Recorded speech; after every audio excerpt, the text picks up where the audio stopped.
Осы жаттығуды 500 рет жасауға болады.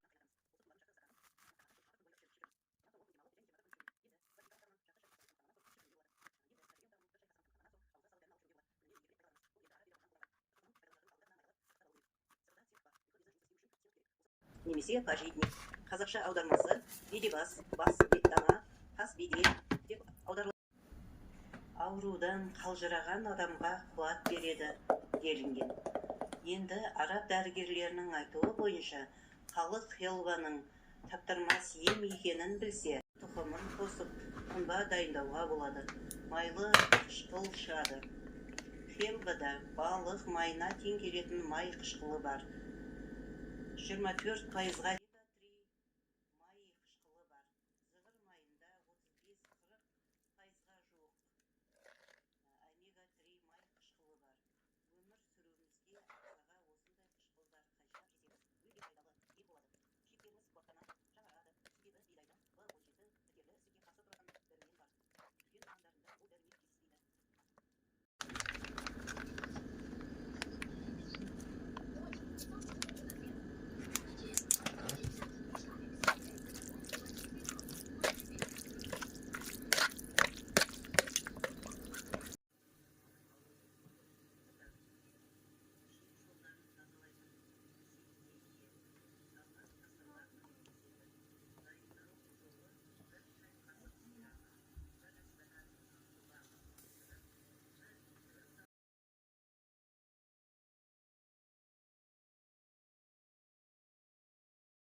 байқамаймыз.